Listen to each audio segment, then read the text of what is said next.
The champagne in my glass had gone flat an hour ago, tiny bubbles clinging to the crystal sides like failed promises. I stared at the amber liquid catching the afternoon light streaming through the floor-to-ceiling windows of our Manhattan penthouse, watching the way it refracted into smaller fragments of gold.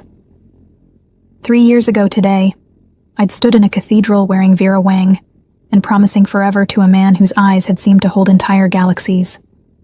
Now, those same eyes couldn't be bothered to focus on his phone long enough to answer my call. I pressed redial for the 6th time, listening to the international ringtone that meant Nathan was still somewhere in Europe. Monaco, his assistant had said when I'd called the office this morning, trying to keep my voice light and wifely rather than desperate and abandoned.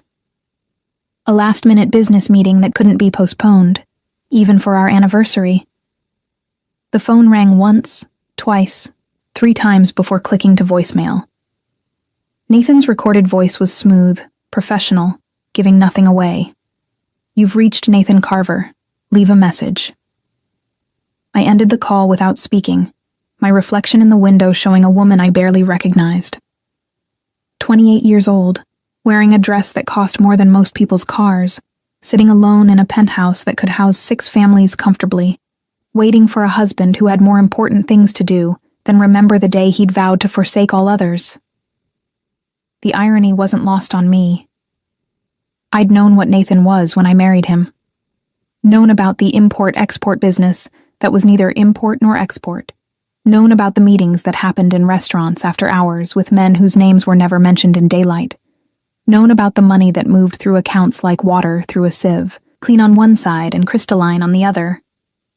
What I hadn't known was how thoroughly I would disappear into the role of Mrs. Nathan Carver, how completely my own identity would be absorbed into his shadow, until I became nothing more than an accessory, perfectly maintained and strategically displayed when needed, locked away and forgotten when not. My phone buzzed with a notification. Instagram. My thumb hovered over the icon. Some sixth sense warning me not to look, but I opened it anyway. The way you press on a bruise to confirm it still hurts. Brianna's story appeared at the top of my feed, that little rainbow circle pulsing with recent activity. Brianna, 24 years old and blessed with the kind of effortless beauty that didn't require strategic contouring or expensive procedures. Brianna, who worked as a consultant for one of Nathan's legitimate businesses.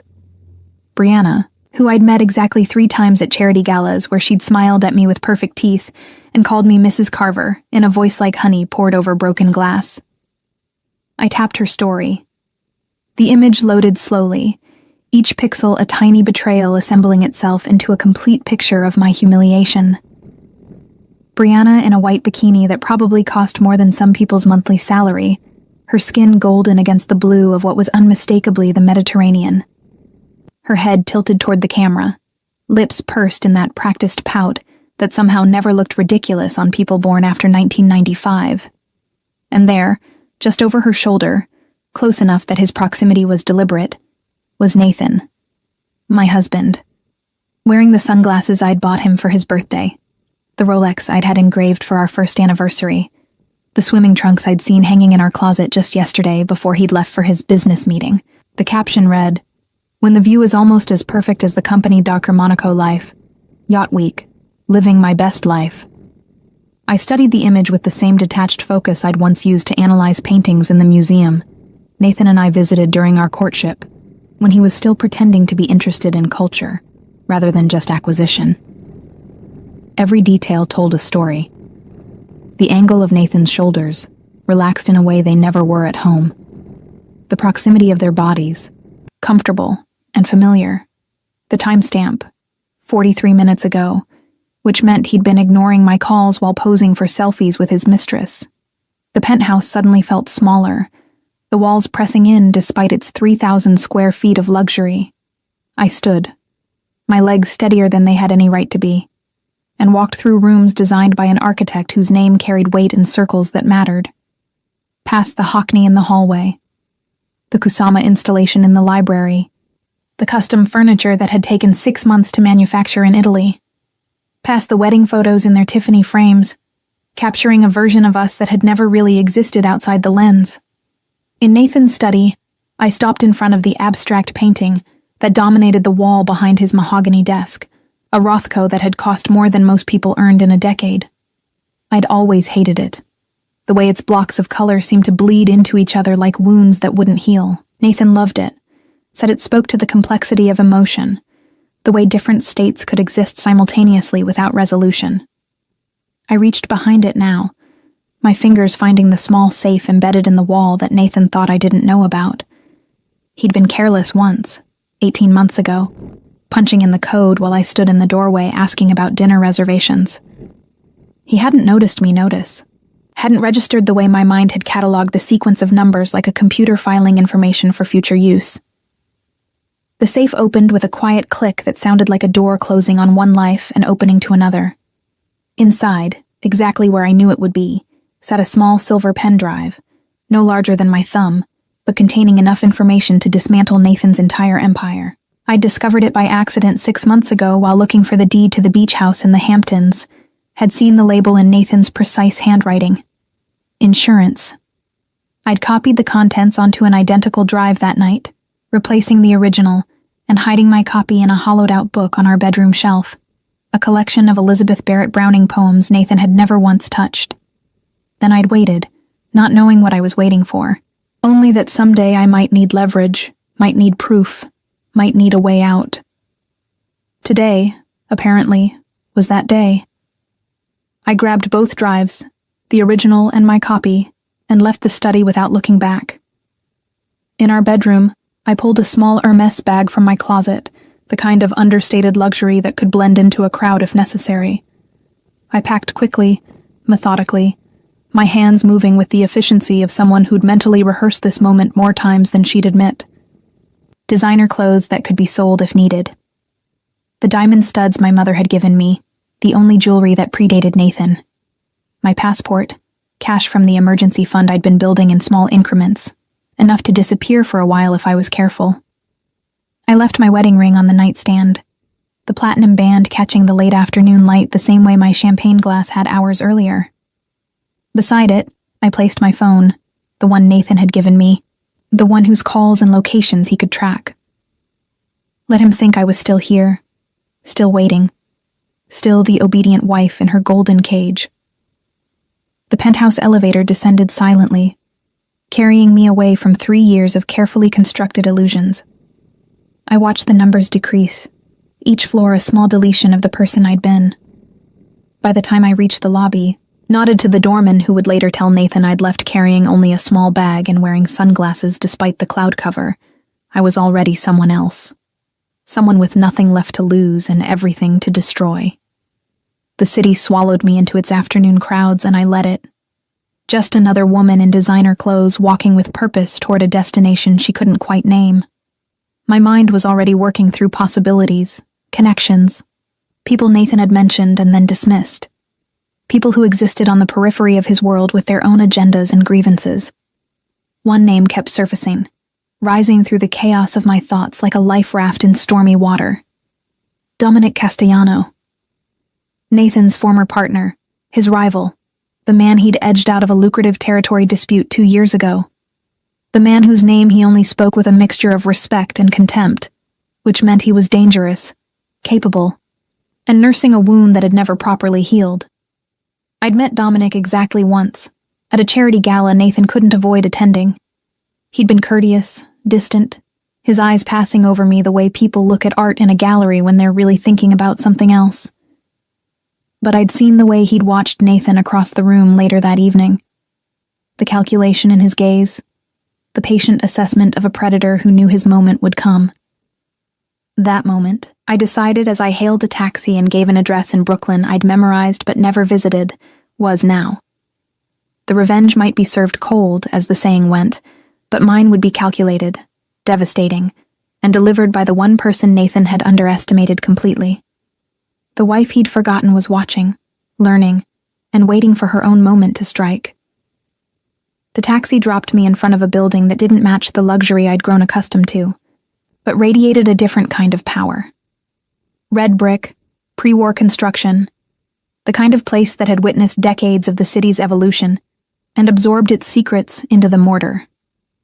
Dominic Castellano's legitimate business operated from the third floor, a consulting firm that advised on international acquisitions and navigated the complicated terrain where legal enterprise met less savory necessities.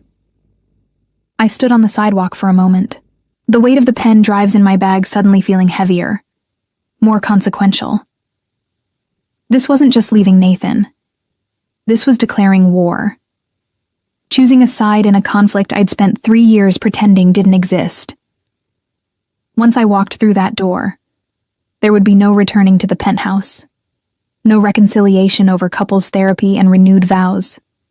There would only be the aftermath, and I would have to live in whatever landscape remained when the dust settled. The building's lobby smelled like old wood and industrial cleaner, a stark contrast to the penthouse's carefully curated scent of expensive candles and fresh flowers.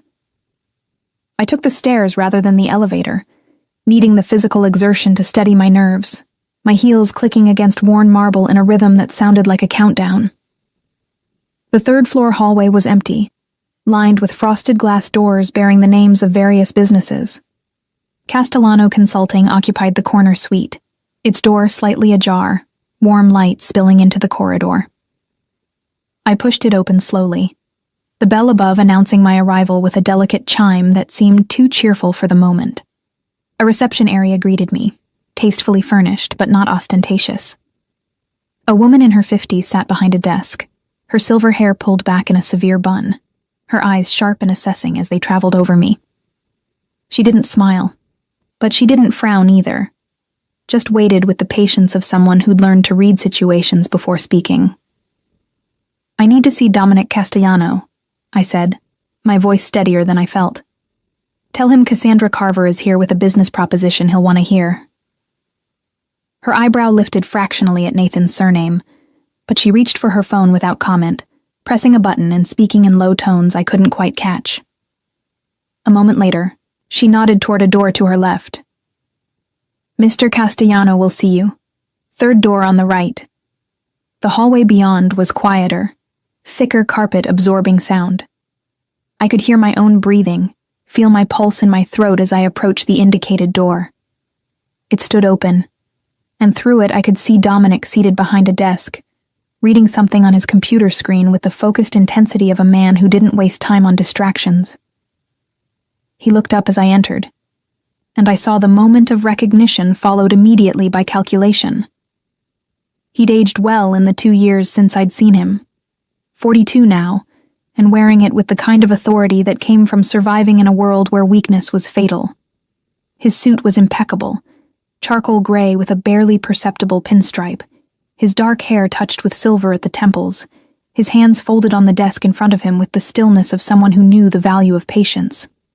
"Mrs. Carver," he said, his voice carrying just a hint of an accent that spoke of Mediterranean roots and expensive international schools. "This is unexpected. Should I offer condolences or congratulations on whatever's brought you to my door?" I closed the door behind me and walked to the chair across from his desk, sitting without waiting for an invitation. "Neither. I'm here to offer you something you've wanted for 2 years. Nathan's complete destruction." His expression didn't change, but I saw interest flicker in his dark eyes. "That's quite an opening statement. What makes you think I want any such thing?" "Because he took the Port Authority contract from you," I said, pulling out my phone, the burner I'd purchased from a bodega 3 blocks away with cash. I opened the photo I'd screenshot of Brianna's story and turned it toward him. "And because men like Nathan don't just take territory, they take pride, reputation, the things that matter more than money. He made you look weak in front of people whose respect you need. That's not something you forgive." Dominic leaned back in his chair, his fingers steepled beneath his chin as he studied me with new interest. "You're more observant than Nathan gave you credit for, but observation and action are very different things, Mrs. Carver. What exactly are you proposing?" I reached into my bag and placed both pen drives on his desk. Everything Nathan thought was secure. Bank account numbers, Shell Corporation documentation, details of shipments and their actual contents versus declared manifests. Enough to either bury him legally or leverage him into giving you back everything he took and more. He didn't reach for the drives, didn't even look at them. His eyes stayed on me, reading something in my face that I wasn't sure I wanted him to see. Why? He's your husband. Whatever his failings, you chose him. You stayed with him for 3 years. Why turn on him now? The question hit harder than I'd expected, touching the raw place where my humiliation lived. I pulled up Brianna's story again, letting him see the full image this time. Because I called him 6 times today, our anniversary. He didn't answer once. 43 minutes after my last call, his mistress posted this from his yacht in Monaco, the yacht I thought he was too busy to take me on because of work commitments. Dominic's expression softened almost imperceptibly. Infidelity is painful, but it's hardly rare in our world. Most wives find ways to accommodate it or look the other way. What makes you different? I'm not different, I said, the truth of it settling into my bones. I'm just done. Done being invisible, done being convenient, done being the beautiful accessory he displays when it serves his purposes and ignores when it doesn't. He made me feel like nothing today, like I didn't matter enough to even warrant a text message, so I'm going to make him feel the same way when everything he's built crumbles around him. A smile ghosted across Dominic's lips, there and gone so quickly I almost missed it. Revenge, then, the oldest motivation in the world. He finally picked up one of the pen drives, turning it over in his fingers. And what do you want in return for this information? Money? Protection? A way out of the country? All of that, I said. But mostly, I want to watch him fall. I want to be there when it happens, when he realizes that the wife he dismissed as irrelevant was the one who destroyed him. I want him to know it was me. Dominic stood, walking to the window that overlooked the Brooklyn street below. Dusk was falling, the city's lights beginning to sparkle in the gathering darkness. When he spoke, his voice was thoughtful, almost gentle. You understand what you're asking for, what this will cost you. Nathan's world becomes your world. His enemies become your enemies. You'll be marked as a traitor, someone who broke the most fundamental code. There's no going back from that, no returning to civilian life. I stopped being a civilian the day I married him, I said. I just didn't admit it to myself until today. Now I'm choosing which side of that world I want to be on. I'm choosing yours. He turned to face me, leaning against the window frame with his arms crossed. And you trust me? You barely know me. For all you know, I could take this information, use it, and leave you with nothing. Or worse, tell Nathan you came here and let him deal with you however he sees fit. The thought had occurred to me, had circled my mind during the entire taxi ride. But something in the way Dominic had looked at Nathan that night at the gala, something in the careful distance he'd maintained, told me he operated by a different code. You could, I agreed, but you won't. Because unlike Nathan, you understand that loyalty has to be earned, not demanded. And because having someone on the inside who knows all of Nathan's secrets, all his routines and weaknesses, is worth more than a simple betrayal. Dominic was quiet for a long moment, his dark eyes assessing me with an intensity that made me feel simultaneously exposed and seen for the first time in years. Finally, he nodded. Decision made. 6 months, he said. We take 6 months to do this properly. Rushing leads to mistakes, and mistakes with Nathan lead to bodies in the river. You'll stay at one of my properties, somewhere he won't think to look. You'll work with my people, walk them through everything on these drives, fill in the gaps that documentation can't capture. And when we're ready, when every piece is in position, we move. And then, I asked. And then, Dominic said, picking up his phone and typing a rapid message. We burn his empire to the ground and build something better from the ashes. Something legitimate, something that won't require us to constantly look over our shoulders or wonder which associate might be wearing a wire. His phone buzzed with a response, and he nodded to himself. Marco will take you to the apartment in Red Hook. It's secure, comfortable, under a corporate lease that can't be traced back to me directly. You'll have security, discretion, and time to process what you're doing." He paused, then added more quietly, "And time to grieve, if you need it. Even bad marriages deserve mourning when they end." The unexpected kindness in his words cracked something in my carefully maintained composure. I blinked rapidly, refusing to let tears fall. Not here. Not in front of this man who needed to see me as an asset, rather than a victim. "Thank you," I managed. "Don't thank me yet," Dominic said, returning to his desk and picking up both pen drives. "We haven't done anything except agree to mutual destruction. Thank me when Nathan is in handcuffs, and you're free to rebuild your life however you choose." A knock at the door announced Marco's arrival, a compact man in his 30s with observant eyes, and the kind of stillness that suggested military training. Dominic introduced us briefly, then handed me off with instructions that were polite, but firm. I was to go nowhere without Marco's clearance, speak to no one from my old life, and resist any urge to check on what Nathan might be doing or saying. As Marco led me back through the hallway, I glanced over my shoulder once. Dominic stood in his doorway, watching me leave with an expression I couldn't quite read. Then he turned back into his office, and I heard the quiet click of his door closing, a sound that felt like a seal being set on a contract, written in consequences and revenge. The apartment in Red Hook was beautiful in an understated way. Exposed brick and high ceilings. Furniture that managed to be both comfortable and sophisticated. Marco showed me the security features, the panic button by the bed, the reinforced door, the cameras monitoring the hallway. Then he left me alone with my thoughts, and the gathering night pressing against the floor-to-ceiling windows. I stood in the center of the living room, still wearing the dress I'd put on that morning when I'd still believed Nathan might remember our anniversary, might come home early with flowers and apologies and promises to do better. The woman who'd put on that dress felt like a stranger now, someone naive and hopeful who I'd left behind in the penthouse along with my wedding ring. My new phone buzzed with a text from an unknown number. I opened it to find a message from Dominic. "First rule of war. Know when you've crossed the line you can't uncross. Sleep well, Cassandra. Tomorrow we start planning how to destroy your husband." I looked at my reflection in the darkened window, seeing the ghost of who I'd been overlaid with the shadow of who I was becoming. Then I turned away, toward the bedroom, and whatever future I'd just chosen, and didn't look back. The following 6 months unfolded with the methodical precision of a military campaign.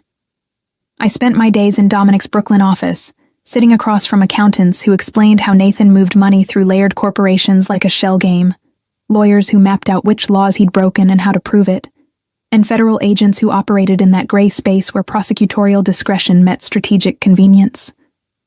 At night, I returned to the Red Hook apartment that had become both sanctuary and cell, its walls closing in as I realized the full scope of what Nathan had built, and more disturbingly, my own complicity in never asking the right questions. I'd been willfully blind. I understood now. Choosing ignorance because knowledge would have required action, I wasn't ready to take. Dominic was present for most of the sessions, sitting quietly while I walked his team through Nathan's routines, his contacts, the small details that seemed insignificant, but revealed patterns. Where he kept his second phone, the one he thought I didn't know about. Which restaurants he used for which kinds of meetings. The assistant who scheduled his legitimate appointments versus the one who arranged his other business. "Tell me about the yacht," Dominic said one afternoon in late October, 4 weeks into our collaboration. We were alone in his office, his team having departed for the day, the autumn light slanting through the windows in golden bars that caught the dust motes floating between us. I looked up from the financial document I'd been annotating, my chest tightening at the mention of the vessel that had started all of this. The Belladonna. He bought it 2 years ago, registered under a Cayman Islands corporation. He said it was for client entertainment. "Client entertainment," Dominic repeated, his tone dry. "Is that what we're calling it now?" He pulled up something on his computer, turning the screen toward me. Security footage from a Monaco marina, dated the day of our anniversary. Nathan and Brianna boarding the yacht, her hand in his, both of them laughing at something I would never hear. The image shouldn't have hurt anymore, I'd spent 4 weeks dismantling my marriage in spreadsheets and testimony, reducing 3 years of my life to evidence in a federal case. But seeing them together, seeing the ease of his smile, the way he touched her lower back with casual possession, sent a spike of pain through my chest that stole my breath.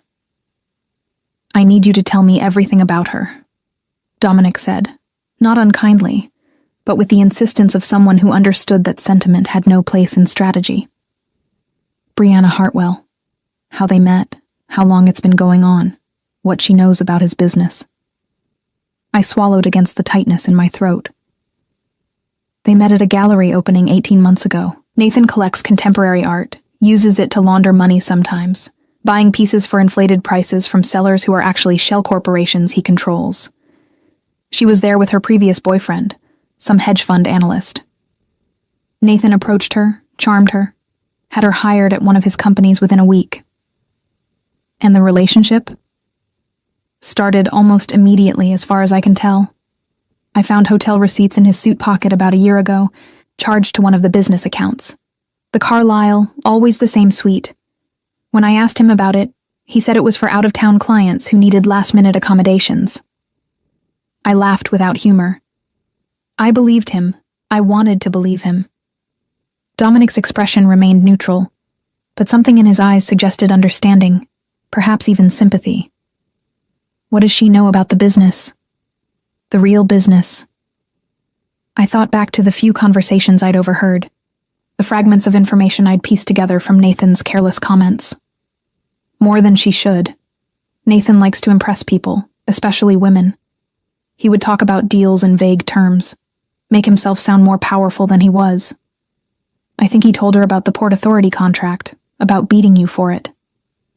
She mentioned it once at a gala, asked me if I was excited about Nathan's big victory over his competitor. For the first time since I'd known him, I saw genuine emotion flicker across Dominic's face. Anger, quickly controlled but unmistakable. Did he tell her how he won that contract? The details? I don't know, I admitted. But she's not stupid, and she's ambitious. If Nathan was using her as a sounding board, confiding in her the way husbands confide in wives, she could know a lot. Everything, possibly. Dominic stood, pacing to the window in a movement that had become familiar over our weeks of working together. He was a pacer when he thought, I'd learned, someone who needed physical movement to process information. Then she's a liability to him. And liabilities have a way of becoming problems that need solving in Nathan's world. The implication made my stomach turn. You think he'd hurt her? I think Nathan does what's necessary to protect himself, Dominic said carefully. And if he suspects we're building a case, if he starts to feel the walls closing in, he'll eliminate anything that could be used against him. That includes mistresses who know too much. A thought occurred to me, cold and calculating, the kind of strategic thinking I'd been developing under Dominic's tutelage. Unless she turns on him first, unless she decides her own freedom is worth more than whatever loyalty she feels to a married man who'll never leave his wife. Dominic turned from the window, looking at me with new appraisal. You want to flip her, use her testimony to strengthen the case. I want her to understand what I've learned, I said. That Nathan Carver protects Nathan Carver, and everyone else is expendable, including beautiful 24-year-old consultants who think they're special because they got a ride on his yacht. A smile curved Dominic's lips, predatory and approving. That's good. That's the kind of thinking that wins wars. He returned to his desk, pulling up a file on his computer. The federal prosecutor on Nathan's case is a woman named Sarah Chen.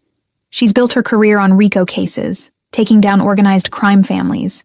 She'd love to have someone like Brianna as a witness, someone young and sympathetic who can testify about how Nathan seduced and manipulated her. Will she go for it? I asked. Brianna, I mean. She must know what kind of man Nathan is by now. People know a lot of things they choose not to acknowledge, Dominic said, looking at me meaningfully. Until circumstances force them to see clearly. You're proof of that. The words stung, because they were true. I had known on some level exactly who and what Nathan was. I'd just chosen the comfort of willful ignorance over the difficulty of uncomfortable truths. Until he'd made that choice impossible by humiliating me so completely that self-deception was no longer an option. Over the next 2 weeks, Dominic arranged for Sarah Chen to accidentally encounter Brianna at her favorite yoga studio in Tribeca. The federal prosecutor was good at her job, skilled at reading people and finding their pressure points. Within a week, Brianna had agreed to a preliminary conversation, attracted by the promise of immunity in exchange for testimony. I watched the video of that first interview from Dominic's office, Sarah Chen's team having set up cameras with Brianna's reluctant consent.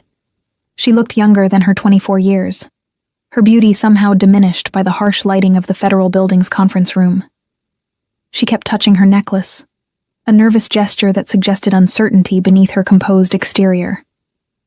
"Tell me about Nathan Carver," Sarah Chen prompted, her voice neutral, non-judgmental. "How would you describe your relationship with him?" Brianna's eyes flickered toward the camera, then away. "We're close. He's been a mentor to me, professionally." "Just professionally?" A long pause, the sound of Brianna's breathing audible in the quiet room. "We've been involved romantically for about 18 months. I know he's married. I know it's wrong. But he said his marriage was over, that they stayed together for appearances but lived separate lives." I felt Dominic's eyes on me, assessing my reaction. I kept my face carefully blank, refusing to give him the satisfaction of seeing how much the confirmation still hurt. I'd known, of course, but hearing it stated so matter-of-factly, reduced to simple declarative sentences in a federal interview, made it real, in a way my own suspicions never had. "Did Mr. Carver discuss his business with you?" Sarah Chen continued. "Sometimes. He liked to talk about his deals, make himself sound important." Brianna's voice carried a note of bitterness now, the first crack in her composed facade. "He told me about beating out Dominic Castellano for some shipping contract, how he'd outsmarted everyone. He was proud of it." "Did he explain how he won that contract?" Brianna hesitated, legal survival warring with whatever loyalty she still felt toward Nathan. Finally, self-preservation won. "He said he had people in the right places, that he knew how to make sure the decision-makers voted the right way. When I asked what that meant, he laughed and said some people respond better to carrots and others to sticks." Sarah Chen leaned forward. "Brianna, I need you to be very clear. Did Nathan Carver admit to bribing or threatening officials to secure that contract?" Another pause, longer this time. Then, quietly, "Yes." I watched Dominic's reaction, saw the satisfaction flash across his face before he controlled it. This was what we needed. Corroboration from someone Nathan had trusted, someone he'd been careless around because he'd underestimated her importance. The interview continued for another hour, Brianna gradually revealing more as Sarah Chen skillfully extracted information, like a surgeon removing poison from a wound. By the end, she'd provided enough testimony to support multiple charges: bribery, fraud, money laundering, the foundation of a RICO case that could bring Nathan's entire operation crashing down. "She'll need protection," I said when the video ended. "When Nathan finds out she's cooperating, he'll try to silence her." Dominic nodded. "Witness protection, new identity, relocation. The federal government is very good at making people disappear when they need to. She'll testify, and then she'll vanish into whatever life she builds with her second chance." "And us?" I asked. "When do we get our second chances?" He looked at me for a long moment, something shifting in his expression. Over the past 6 weeks, our relationship had evolved beyond simple alliance. We spent hours together daily, working through the complexities of Nathan's empire, planning strategy, occasionally sharing meals in his office when sessions ran late. I'd learned that Dominic drank his coffee black, that he had a sister in Milan he called every Sunday, that he'd once wanted to be an architect before his father's death pulled him into the family business. And he'd learned things about me, too. That I took my tea with honey and lemon, that I'd studied art history before meeting Nathan, that I sometimes woke at 3 a.m. from nightmares about being trapped in the penthouse's glass walls. We'd built something in those hours. Understanding, perhaps, or recognition of kinship between two people who'd chosen difficult paths for complicated reasons. Our second chances start when Nathan is behind bars, Dominic said quietly. When you're legally free of him and safe from any retaliation.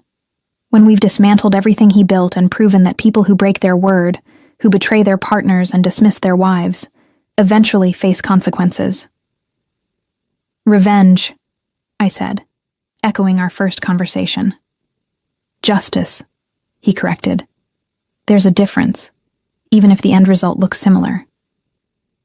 As autumn deepened into winter, the case against Nathan solidified into something prosecutable, indictable, inevitable. Sarah Chen filed charges in early December, targeting not just Nathan, but his entire network, associates, and shell corporations, and the web of corruption he'd spent years constructing. The indictment was sealed, the arrests planned for early January, giving Nathan just enough time to relax into the holiday season before the walls came crashing down. I spent Christmas Eve in the Red Hook apartment, watching snow fall over the East River, while Dominic worked late at his office, finalizing details with the federal team. My phone, the burner I'd been using for 6 months, buzzed with a message from him. It's done. Arrests happen January 3rd. You should stay inside until it's over. Let Marco bring you anything you need. And Cassandra, for what it's worth, you did the right thing. I wasn't sure if I believed that. The right thing, the moral thing, felt like abstractions when measured against the concrete reality of what I'd done. I'd betrayed my husband, destroyed his life's work, ensured he'd spend years or decades in prison. That it was deserved, that he'd earned every consequence coming his way, didn't change the fundamental truth that I'd crossed a line most people never even approached. But as I looked out at the city sparkling with Christmas lights, thinking about Nathan somewhere in Manhattan, probably with Brianna, probably laughing and drinking expensive champagne without a thought for the wife he'd discarded, or the reckoning approaching like an avalanche, I felt something settle in my chest. Not quite peace, but purpose. Not quite forgiveness for myself, but acceptance of who I'd become and what I'd chosen. Tomorrow was Christmas. In 9 days, Nathan's world would end. And somewhere in the aftermath, I would have to figure out how to build a new life from the ruins of the old one, a life where I was defined by my own choices rather than someone else's convenience.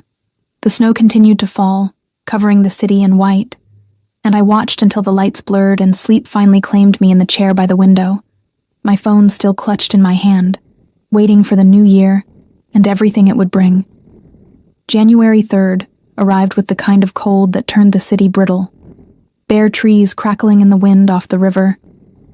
I woke early, before dawn, too anxious to sleep, despite having nowhere to be. Nothing to do except wait for news that Nathan had been arrested.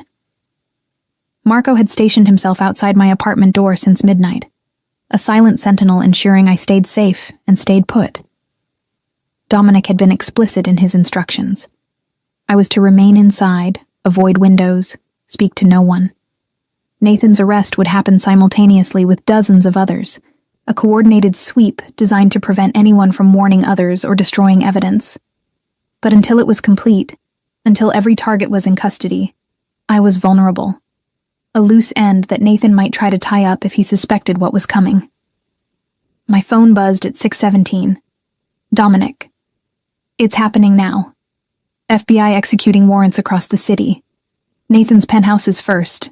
Stay where you are. I imagined the scene I wasn't witnessing. Federal agents swarming the building I'd called home, flashing badges at the doorman who'd greeted me every morning for 3 years, taking the private elevator to the penthouse where Nathan was probably still in bed. Maybe alone, maybe with Brianna, though she'd supposedly been relocated to a safe house pending her testimony. Another text, 30 minutes later. He's in custody. Resisted initially, but his lawyers convinced him to cooperate. They're processing him now, booking, fingerprinting, the whole production. You're safe, Cassandra. It's over. But it wasn't over. Not really.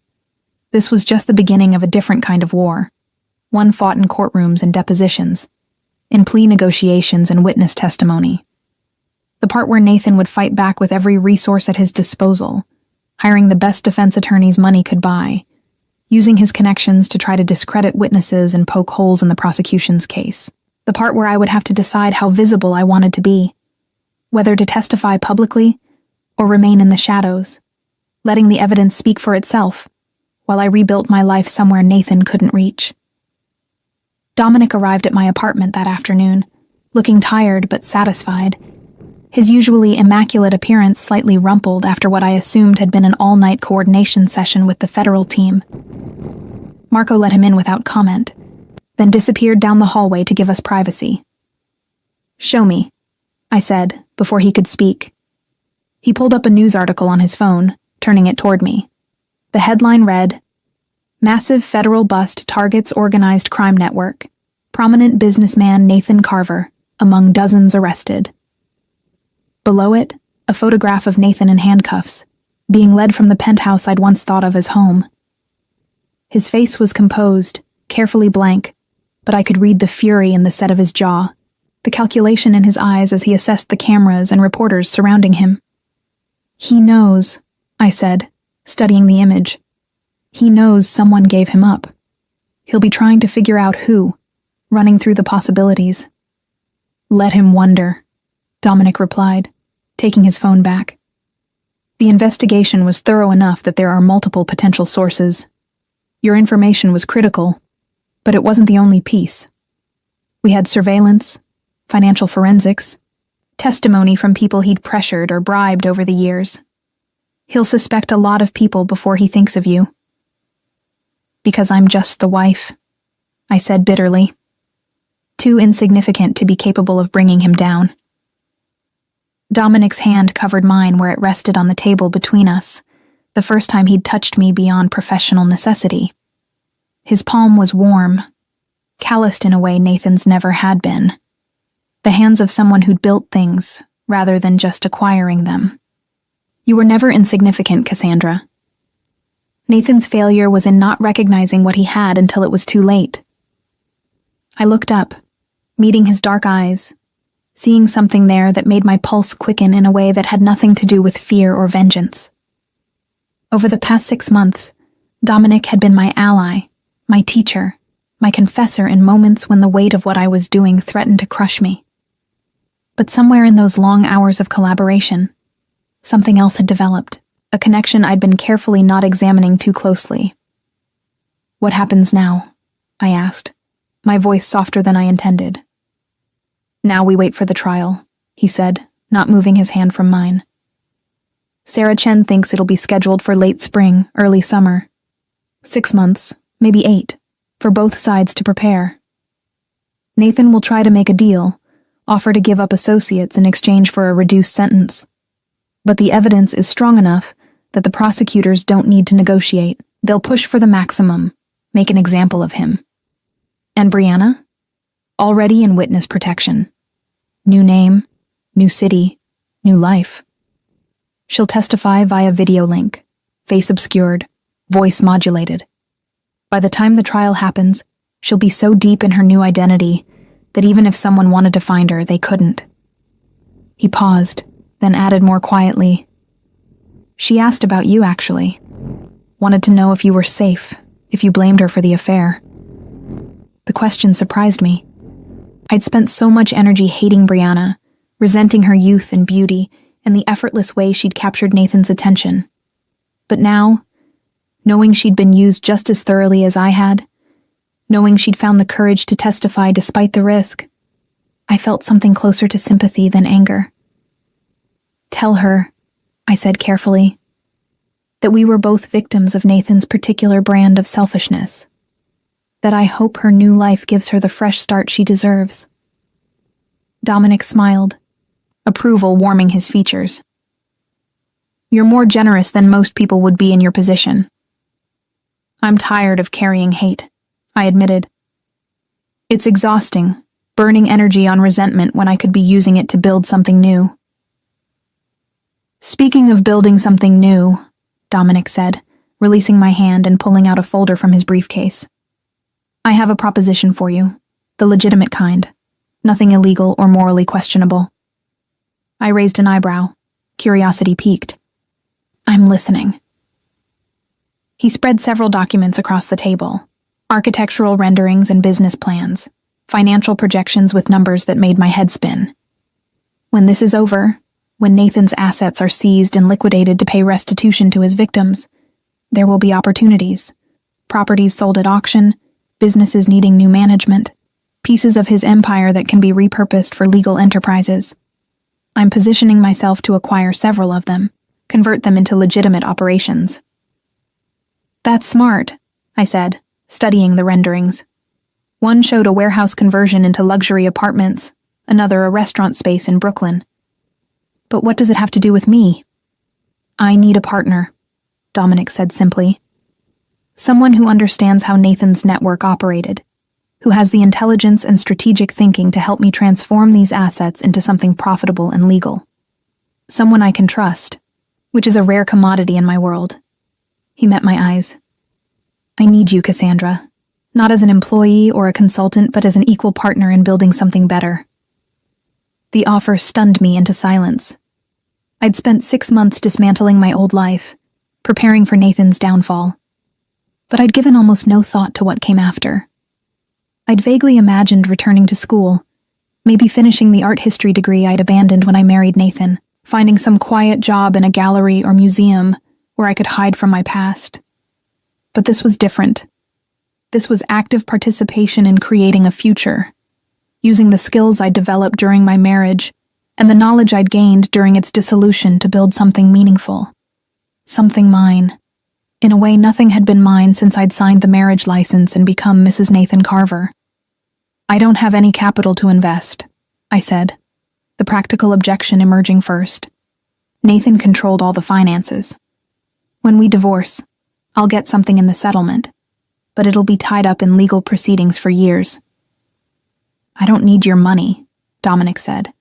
I need your expertise, your insights, your ability to see patterns and opportunities. Your investment would be intellectual, strategic. We'd structure it as a partnership with equal equity once you're legally free to enter into such agreements. Equal? I repeated, skeptical. You're putting up all the capital, taking all the financial risk. Why would you give me an equal stake? He leaned back, regarding me with that calculating intensity I'd grown familiar with. Because I've watched you work for 6 months, Cassandra. I've seen how you think, how you plan, how you turn obstacles into advantages. You're worth more than money. You're worth the kind of partnership that builds empires rather than just maintaining them. The compliment settled into my chest, warm and unfamiliar. Nathan had praised me occasionally, usually for how I looked or how well I'd played hostess at some important dinner. But he'd never respected my mind, never seen me as anything more than decorative and convenient. Dominic offering me partnership, real partnership with equal standing, felt like a validation I hadn't known I'd been craving. I'll need time to think about it, I said, though part of me already knew what my answer would be. To consider what it would mean, getting involved in business with you when we barely know each other outside of this specific context. We know each other better than most business partners do when they start, Dominic countered. We've been through a crisis together, seen each other at our worst and our most determined. That's a stronger foundation than most partnerships have. He wasn't wrong. The past 6 months had forged a connection between us that felt more substantial than anything I'd built with Nathan in 3 years of marriage. We'd been allies in the truest sense, working toward a common goal with shared stakes and mutual trust. But there was something else, too. Something I'd been carefully not acknowledging in the spaces between our professional conversations. An awareness that had grown gradually, imperceptibly, until I'd found myself noticing the way Dominic's voice softened when he spoke to me. The way his eyes followed me when he thought I wasn't looking. The careful distance he maintained as though fighting an urge to close the space between us. Is this just business? I asked, the question escaping before I could stop it. Or is there something else you're proposing? Dominic went very still, his expression unreadable. When he spoke, his voice was measured, careful. Right now, it's business. You're still married, Still legally bound to Nathan even if emotionally you've been done for months. I won't complicate your situation by adding elements that could be used against you in divorce proceedings, or make you question whether my offer of partnership comes with expectations you're not ready for. And later, I pressed, needing to know, needing to understand what this was becoming. Later, he said quietly. When you're free and safe, and I've had time to figure out who you are without Nathan's shadow, if there's something between us worth exploring, we can discuss it. But not now. Not when you're vulnerable, and I'm in a position of power. That's not how I do business. And it's definitely not how I'd approach anything personal with you. The answer was more honest than I'd expected, more respectful of my position than I'd experienced in years. Nathan had never considered my autonomy, my need to make choices from a place of strength rather than necessity. Dominic offering me space and time, even as he acknowledged the possibility of something more, felt like a gift I hadn't known to ask for. Thank you, I said, meaning it more than he probably understood. For the offer, for the honesty, for treating me like someone whose choices matter. Your choices have always mattered, Cassandra, he replied. You just haven't been in a position to exercise them freely. That changes now. Everything changes now. He stayed for another hour, walking me through the business proposals in detail, explaining his vision for transforming Nathan's criminal empire into legitimate enterprises that could employ people, serve communities, create value rather than just extracting it. His enthusiasm was contagious, his strategic thinking impressive, and I found myself getting excited about possibilities I'd never considered. By the time he left, promising to send me more detailed documents to review, the winter sun was setting over the East River, painting the water in shades of gold and amber. I stood at the window, watching the city transform in the fading light, feeling something shift inside me. For 6 months, I'd been focused on destruction, on tearing down everything Nathan had built and ensuring he paid for his betrayals. But destruction was only half the story. The other half was creation, building something new from the rubble, something better and stronger and more honest. And maybe, I thought as I watched lights begin to sparkle across Brooklyn and Manhattan, maybe I could build that with Dominic. Not just businesses and partnerships, but a life that was truly mine, defined by choices I made freely rather than circumstances that trapped me. My phone buzzed with a message. Sarah Chen. Trial date set for June 15th. You'll need to be available for pre-trial depositions starting in March. Are you willing to testify if needed? I looked at the message for a long moment, considering what it would mean to face Nathan in court, to publicly detail his crimes and betrayals, to be cross-examined by defense attorneys who would try to make me look like a vindictive ex-wife rather than a credible witness. Then I thought about Brianna, young and scared, but brave enough to come forward. About the other victims of Nathan's greed and manipulation, people whose lives he'd damaged without thought or remorse. About the woman I'd been 6 months ago, waiting by the phone for a husband who couldn't be bothered to remember their anniversary. I typed my response. Yes, I'll testify. Whatever you need to put him away for a long time. The reply came quickly. Good. We'll make him regret the day he underestimated you. I smiled at that, feeling a fierce satisfaction settle in my bones. Nathan had made many mistakes, but his biggest had been assuming that because I was quiet, I was weak. Because I was patient, I was passive. Because I loved him, I would accept anything. He was about to learn exactly how wrong he'd been. The months between Nathan's arrest and the trial were a strange limbo of waiting and preparation. I moved through depositions and strategy sessions with Sarah Chen's team, recounting details of my marriage with the clinical detachment of someone describing a historical event rather than 3 years of her life. The prosecutor was brilliant, ruthless in her preparation, drilling me on every possible question the defense might ask, every angle they might use to discredit my testimony. They'll paint you as a scorned woman seeking revenge, she warned during one particularly grueling session in late March. They'll suggest you fabricated evidence or misinterpreted innocent business dealings because Nathan was unfaithful. You need to stay calm, stick to facts. Don't let them provoke an emotional response. I practiced my testimony until the words felt mechanical, drained of feeling. My name is Cassandra Carver. I was married to Nathan Carver for 3 years. I discovered evidence of illegal activities including money laundering, bribery, and fraud. I provided this evidence to federal authorities because I believed it was the right thing to do. Simple, factual, unassailable. But at night, alone in the Red Hook apartment that had become less sanctuary and more waiting room, the emotional reality was harder to manage. I dreamed of the penthouse sometimes, of the life I'd walked away from, not missing it exactly, but grieving the woman who'd believed in it. The woman who'd thought love was enough, that if she was patient and beautiful and accommodating, Nathan would eventually see her value and choose her over his empire and his appetites. Dominic became my anchor during those months, stopping by the apartment several evenings a week ostensibly to discuss business, but really, I suspected, to make sure I wasn't drowning in the isolation of my circumstances. We reviewed the properties he was positioning to acquire, planned the conversions and renovations, discussed hiring strategies, and market positioning. But we also talked about other things. His childhood in Milan before his family immigrated to New York. My college years studying art history, the thesis I'd abandoned halfway through about the use of domestic spaces in Renaissance painting. The books we'd read, the places we wanted to travel, the versions of ourselves we'd put aside to become who we currently were. "Do you regret it?"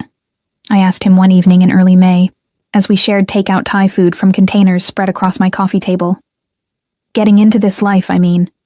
Taking over your father's business instead of becoming an architect." Dominic was quiet for a moment, considering the question with the seriousness he brought to everything. "I regret that I didn't have more choices," he said finally.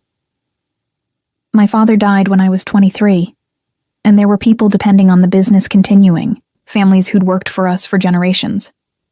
Walking away would have meant leaving them vulnerable to people like Nathan, who would have absorbed the territory and eliminated anyone loyal to my father." He met my eyes.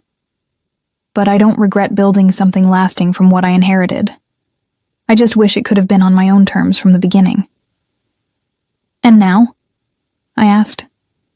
"With these new ventures, the legitimate businesses, is that you getting back to what you wanted originally?" A smile curved his lips. "Maybe. Or maybe it's discovering what I want now is different from what I wanted at 23. Maybe it's finding that building something with the right partner matters more than building exactly what I'd imagined alone." The words hung in the air between us, laden with meaning neither of us was quite ready to address directly. We were still in the waiting period, still in the limbo between my old life ending and a new one beginning. I was still technically married to Nathan, still defined by his surname, still carrying the weight of 3 years I couldn't simply erase with divorce papers. But something was growing between Dominic and me, careful and slow, like a plant pushing through concrete. A recognition of compatibility, of shared values beneath our different exteriors, of the possibility that destruction and creation could coexist, that the same forces that brought down an empire could build a new one from its ashes. The trial began on June 15th as scheduled, in a federal courthouse in Lower Manhattan, where security was tight and media presence was overwhelming. Nathan had retained a team of high-priced defense attorneys who argued for dismissal, for suppression of evidence, for anything that might derail the prosecution's case. But Sarah Chen was prepared for every maneuver, her case built on the foundation of months of investigation and testimony from multiple witnesses. I attended the trial but didn't testify in the first week, listening instead as forensic accountants explained money laundering schemes, as former associates described Nathan's methods of controlling territory and eliminating competition, as FBI agents detailed the evidence collected during the investigation. Nathan sat at the defense table in expensive suits, his expression carefully neutral, occasionally conferring with his attorneys but never looking toward the gallery where I sat surrounded by federal marshals. Brianna testified on day 8, via video link as planned, her face obscured and voice modulated to protect her new identity. She was nervous but credible, describing the 18-month affair with devastating honesty, recounting conversations where Nathan had boasted about outsmarting rivals and corrupting officials, detailing the gifts and promises he'd made to secure her loyalty. The defense tried to paint her as a money-hungry seductress who'd targeted a married man for financial gain. But Sarah Chen had anticipated the strategy. She introduced evidence of Brianna's modest background, her student loans and entry-level salary, the fact that Nathan had pursued her rather than the other way around. By the time Brianna's testimony concluded, the jury looked sympathetic rather than skeptical, seeing her as another of Nathan's victims rather than his accomplice. I was called to testify on day 12, a warm June morning when thunderstorms threatened but hadn't yet broken. I wore a navy suit that Dominic had helped me select, professional and understated, the kind of outfit that conveyed seriousness without drama. My wedding ring was absent, divorce proceedings having been initiated shortly after Nathan's arrest. The marriage officially dissolved 2 weeks before the trial began. Sarah Chen led me through my testimony with practiced efficiency. How I'd met Nathan, the courtship and marriage, the gradual realization that his businesses weren't what they appeared, the discovery of the pen drives, the decision to copy the information, the moment I'd decided to leave after seeing Brianna's Instagram post. "Why did you decide to provide this evidence to authorities?" Sarah Chen asked, her voice gentle but firm. I looked directly at the jury, 12 people who would decide Nathan's fate, who held in their hands the power to validate everything I'd sacrificed. Because I realized that the man I married didn't exist, that I'd been in love with a carefully constructed image rather than a real person. And because staying silent would have made me complicit in his crimes, would have meant accepting that some people are above consequences simply because they have money and power. I paused, gathering my thoughts. I wanted to believe in justice, in the idea that doing the right thing matters even when it's difficult, especially when it's difficult. The cross-examination was brutal, exactly as Sarah Chen had warned. Nathan's lead attorney, a sharp-faced woman named Patricia Moore, tried every angle to discredit me. Suggested I'd fabricated evidence out of jealousy over the affair. Implied I'd seduced Dominic Castellano and partnered with him to eliminate Nathan as business competition. Questioned why I'd waited months to come forward if I'd truly discovered criminal evidence. But I'd been prepared, had practiced staying calm and factual, had learned to deflect attempts to provoke emotional responses. When Patricia Moore suggested I'd married Nathan for his money and turned on him when I found a wealthier protector, I looked her in the eye and said quietly, "I married Nathan because I believed he loved me. I left him because I realized he was incapable of loving anyone more than he loved power and control. The evidence I provided was real, verifiable, and documented by federal investigators. My motivations don't change the facts of his crimes." The jury's faces told me they believed me, or at least found me more credible than the defense's narrative. When I was finally dismissed after 2 days of testimony, I felt hollowed out but also lighter, as though speaking the truth publicly had lanced some infected wound I'd been carrying.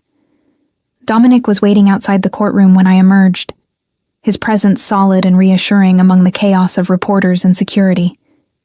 He didn't say anything, just offered his arm, and I took it, letting him guide me through the crowd to a waiting car that whisked us away from the courthouse toward a destination he wouldn't name.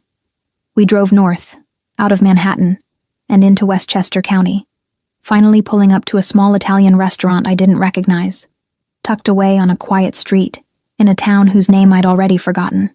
Dominic had reserved a private dining room in the back, away from windows and prying eyes, a sanctuary where we could decompress without performance or observation. "You did well today," he said once we were seated, wine poured and menus ignored on the table between us. "Better than well. You were credible, composed, unshakable. The jury believed you." "It doesn't matter if they believed me," I said, exhaustion making me honest. "It matters if they convict him, if they decide the evidence is strong enough to send him to prison for the rest of his life." "They will," Dominic said with certainty. "The case is too strong, the witnesses too credible, the documentation too thorough. Nathan will be convicted, Cassandra. And when he is, you'll finally be free." Free. The word felt foreign, like a concept I'd read about but never experienced firsthand. I'd gone from my parents' house to college to Nathan's penthouse, always belonging to someone or something, always defined by relationships rather than existing independently.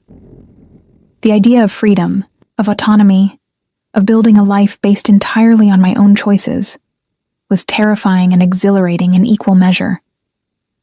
What if I don't know how to be free? I asked, voicing the fear I'd been carrying.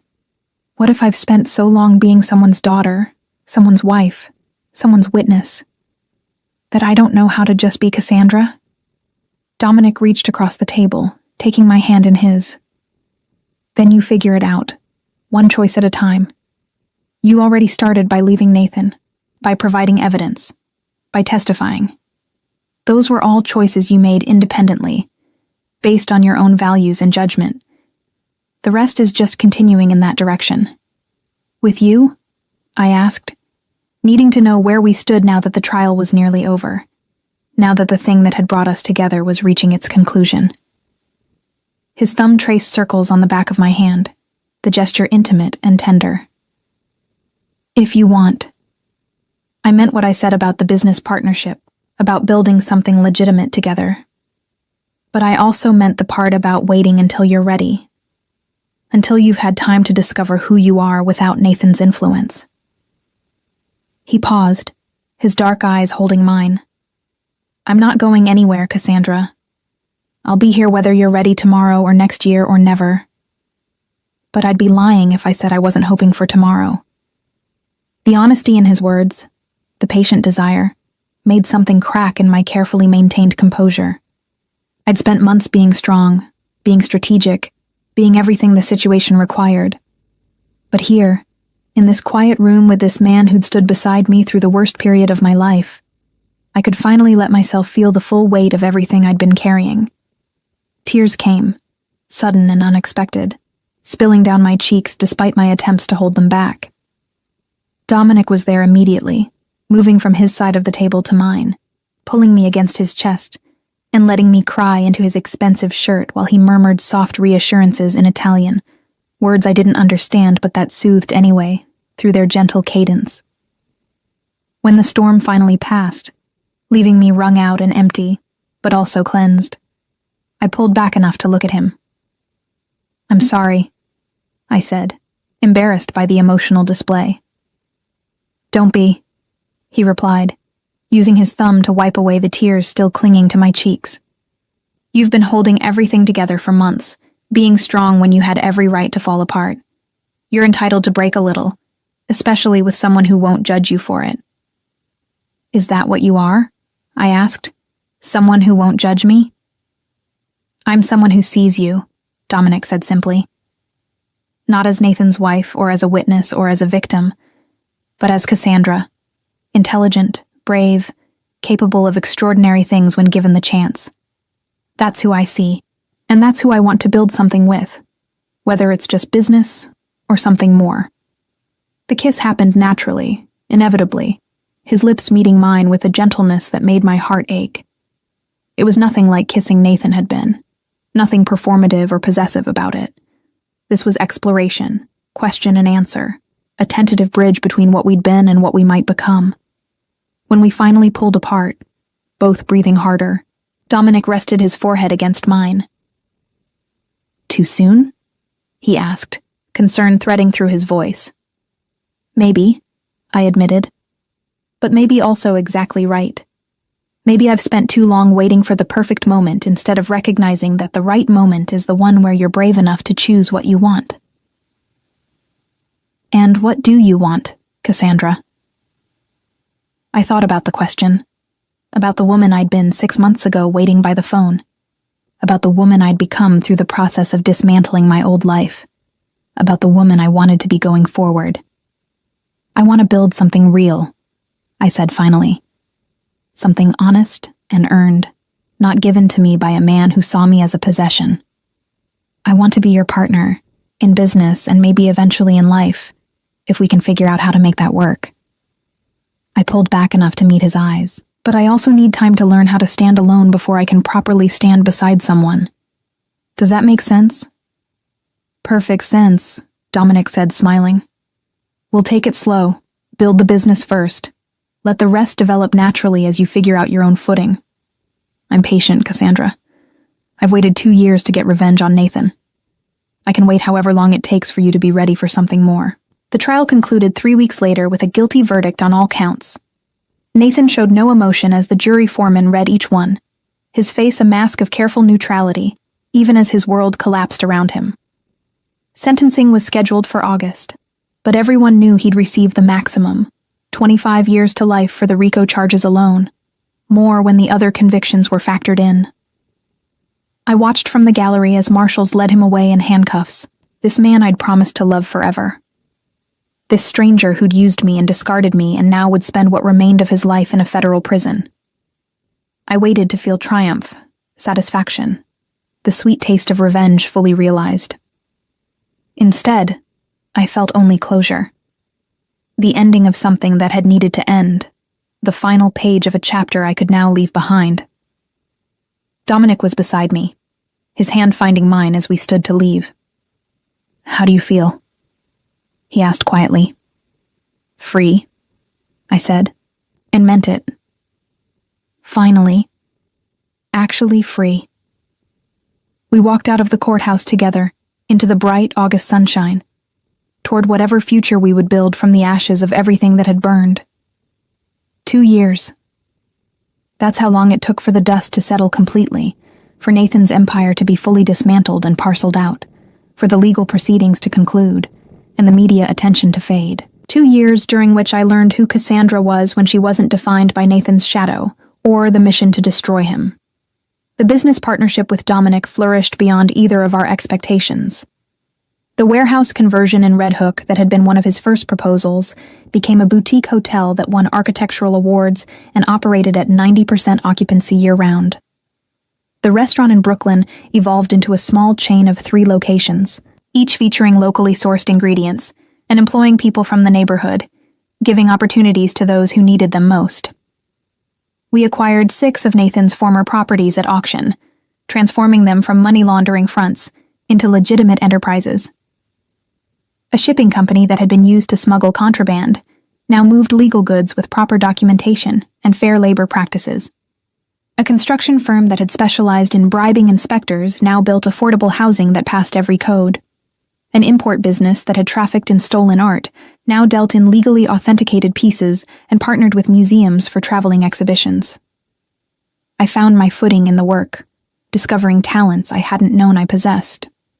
I was good at seeing potential in broken things, at imagining how spaces could be reimagined and repurposed. My art history degree, abandoned and gathering dust, became relevant again as I curated collections for the hotel and consulted on gallery partnerships. The attention to detail I'd developed as Nathan's wife, noticing everything while appearing to notice nothing, translated into strategic planning and risk assessment that saved us from costly mistakes. Dominic and I worked side by side through it all, equal partners in every sense. We argued sometimes, passionate debates about direction and strategy that left us both energized rather than angry. We celebrated victories together, opening each new venture with champagne toasts and quiet satisfaction. We supported each other through setbacks, the permits that didn't come through, the contractors who cut corners, the unexpected expenses that threatened timelines. And slowly, carefully, we built something personal alongside the professional. Dinners that started as working meetings evolved into actual dates. Good night texts became good morning calls. The careful distance we'd maintained began to close, inch by careful inch, until the night I invited him to stay after he'd walked me home from a gallery opening, and he'd said yes without hesitation. Making love with Dominic was nothing like the mechanical coupling I'd experienced with Nathan. This was discovery, genuine interest in my pleasure and my responses, patience and tenderness mixed with passion that left us both breathless and laughing in the tangled sheets of my bed. Afterward, he'd held me close, his fingers tracing idle patterns on my shoulder while we talked until dawn about everything and nothing, building intimacy through words and silence in equal measure.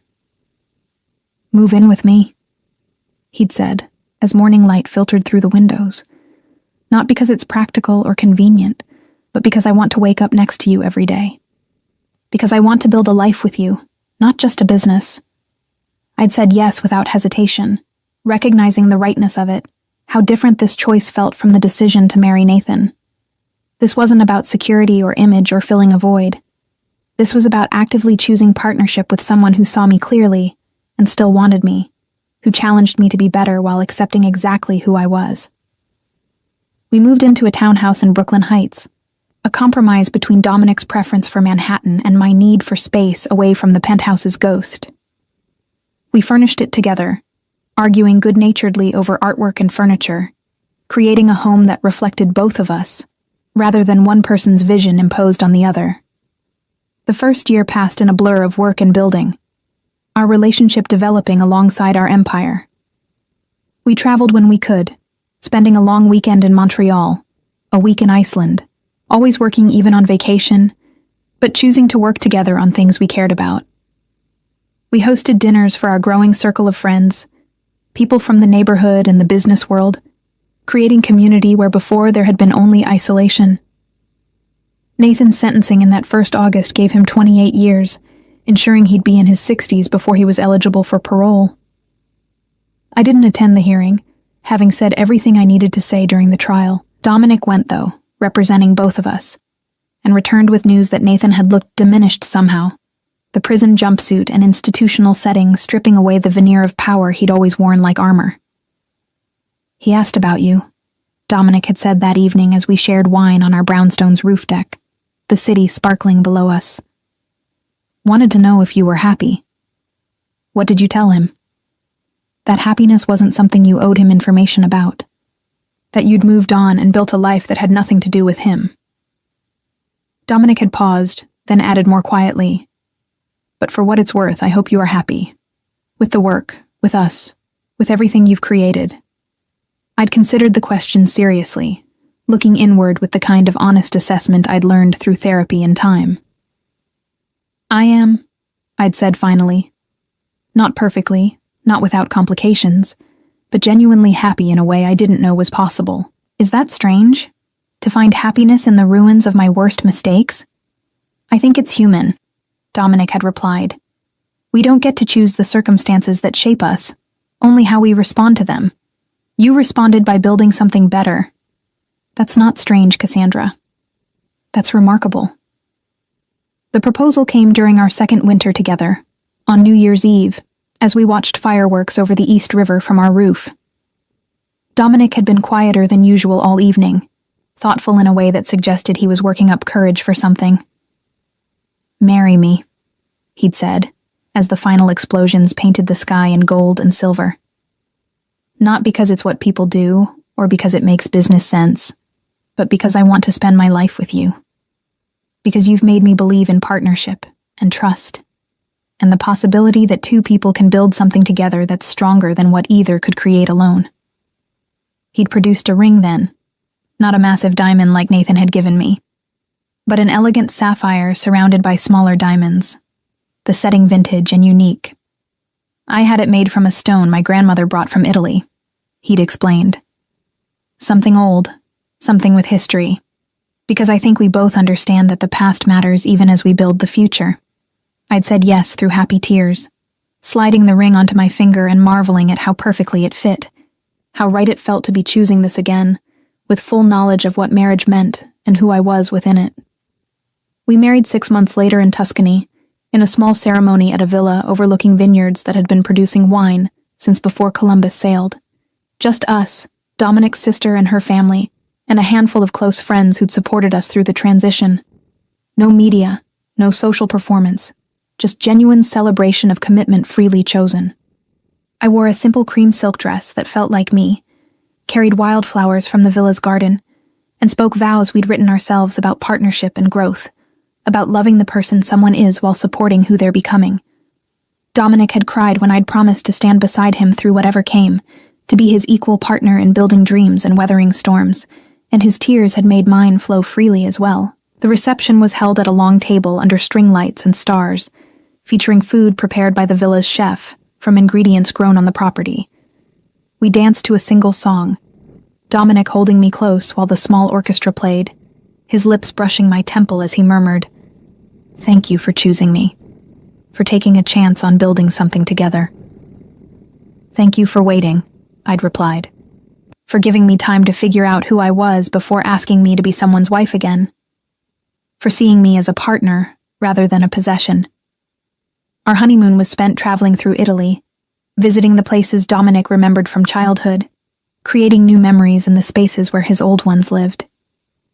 We talked about the future during long dinners in small trattorias, about expanding the business into other cities, about maybe starting a family if that was something I wanted, about the 1,000 small and large ways we might continue building our life together.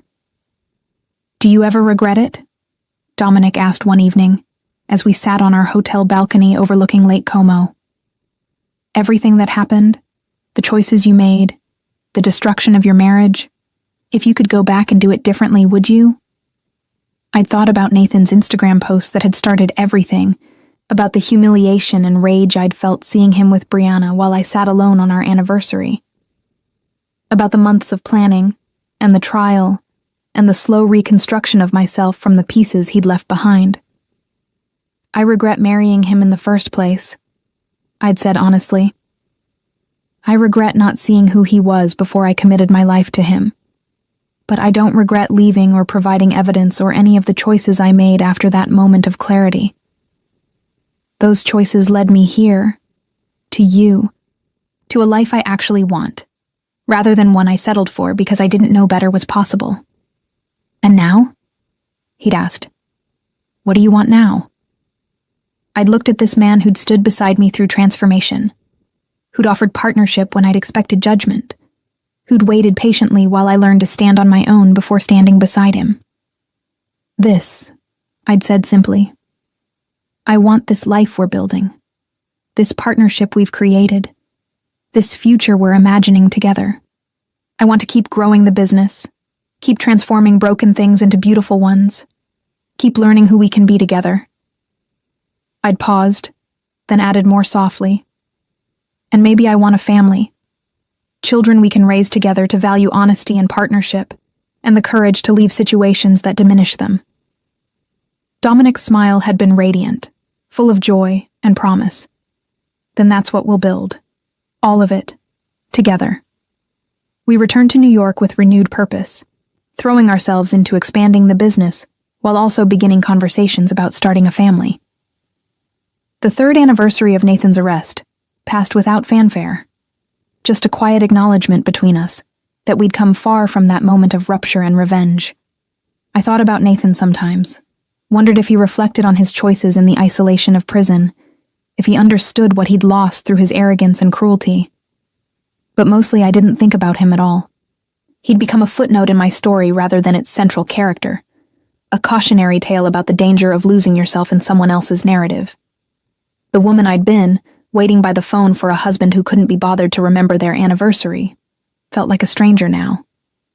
She'd been so small, I realized, so diminished by her own choice to accept less than she deserved, because she didn't know she could demand more. I felt compassion for her, that younger version of myself, but also gratitude that she'd found the courage to leave, to choose destruction over continued diminishment. On a warm June evening, 4 years after Nathan's arrest, Dominic and I stood on the roof of our Brooklyn Heights townhouse, looking out over the city that had witnessed both my destruction and reconstruction. His arm was around my waist, my hand resting on my gently swelling abdomen where our daughter grew, a new life created from love and partnership rather than manipulation and control. "Happy?" he asked, the question he'd asked countless times, always checking, always making sure I was choosing this life rather than simply accepting it. "Deliriously," I replied, meaning it with every fiber of my being. "You?" "More than I ever thought possible," he said, his hand covering mine on my belly, both of us connected to the future we were creating. "Thank you for taking a chance on us, on building something new from everything that burned." I looked at the lights of Manhattan sparkling across the river, at the empire we'd built together from the ashes of Nathan's downfall, at the life we'd chosen with full knowledge and honest intention. "Thank you for seeing me," I said, for waiting while I learned to see myself. for being the kind of partner who makes marriage feel like freedom rather than captivity. We stood together as the sun set and the city lights began to glow. Two people who'd found each other in the aftermath of destruction and chosen to build something better. The past would always be part of our story, the choices we'd made, and the consequences we'd weathered. But it didn't define us, didn't limit what we could become or create together. That night, as we lay in bed with Dominic's hand resting on my belly and our daughter kicking against his palm, I thought about the Instagram post that had shattered my world 4 years earlier. About Brianna's smiling face and Nathan's casual dismissal of my worth. About the rage and humiliation that had driven me to Dominic's office with nothing but revenge in my heart. And I felt grateful, strangely and genuinely grateful for that moment of absolute clarity, for the destruction that had forced me to rebuild myself into someone stronger and more honest. For the path that had led me here, to this bed, to this man, to this life I'd chosen rather than settled for. Sometimes I thought as sleep claimed me, the best revenge isn't destruction at all. It's building something so beautiful, so genuine, so perfectly yours, that the person who tried to diminish you becomes irrelevant to your happiness. Nathan had his prison sentence, his empire in ruins, his reputation destroyed. But my revenge, the one that truly mattered, was this. I was happy. Genuinely, completely, freely happy in a way I'd never been with him. And he would spend the rest of his life knowing that the wife he'd dismissed as irrelevant had not only destroyed him, but had built something better from the ruins, something he could never touch or diminish or take away. That was victory. That was freedom. That was the future I'd chosen, and it was more beautiful than anything I could have imagined in those dark days of planning his downfall. The past was done. The revenge was complete, and now, finally, beautifully, I could simply live.